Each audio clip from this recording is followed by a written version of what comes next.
Horizontes do Jornalismo, por Carlos Eduardo Lins da Silva.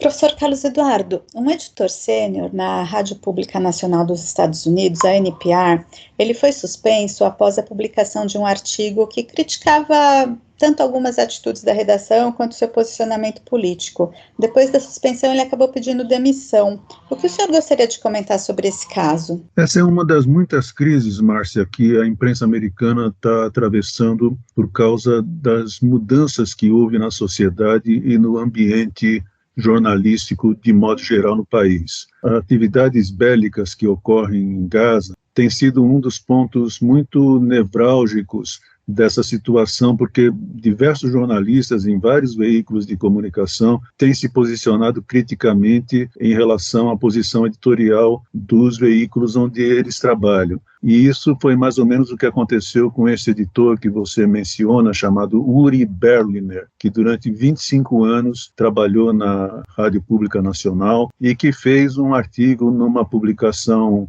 virtual, numa publicação online chamada Imprensa Livre, The Free Press, que é uma publicação fundada por um outro jornalista que também renunciou ao New York Times, onde ele trabalhava, por motivos parecidos, que levaram o Uri Berliner a pedir demissão. De um modo geral, a Rádio Pública Nacional Americana, ela tem posições que podem ser chamadas, dentro do vocabulário político americano, de liberais, ou de centro-esquerda. Isso sempre foi assim. A Rádio Pública Nacional, ela, embora tenha alguma verba do governo federal, ela depende basicamente, 80%, 85% dos seus recursos vem de doações dos ouvintes da rádio e vem de anúncios de interesse público que a rádio veicula, não é publicidade comercial, são anúncios de interesse público. Então, a Rádio Pública Nacional tem uma independência editorial em relação às posições de governo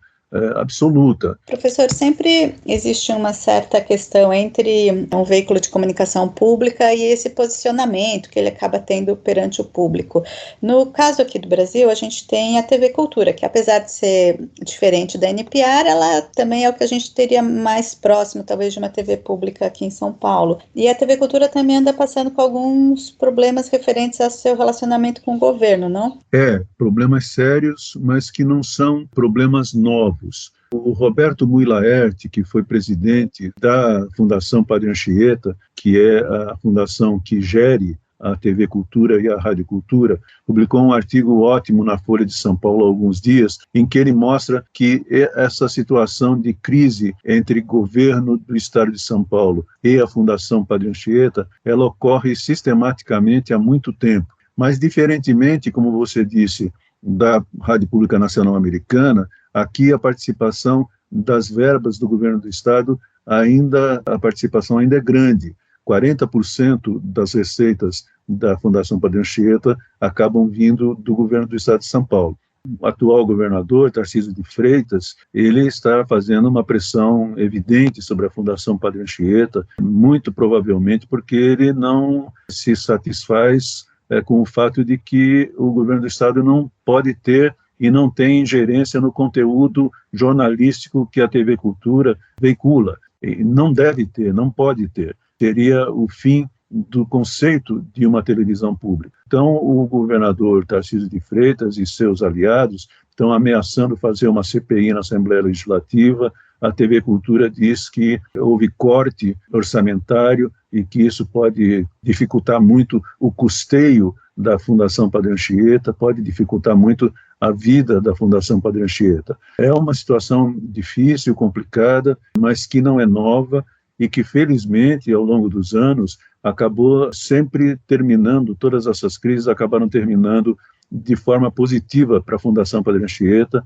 e para a TV Cultura. De qualquer modo, eu acho que a gente tem que ficar na torcida e na defesa da independência da Fundação Padre Anchieta e da TV Cultura, que, a meu ver, na minha avaliação, tem feito um excelente trabalho jornalístico, bastante independente, em que todas as tendências importantes da política brasileira acabam sendo representadas. O jornalista e professor Carlos Eduardo Lins da Silva, colunista da Rádio USP, conversou comigo, Márcia Blasques. Horizontes do Jornalismo, por Carlos Eduardo Lins da Silva.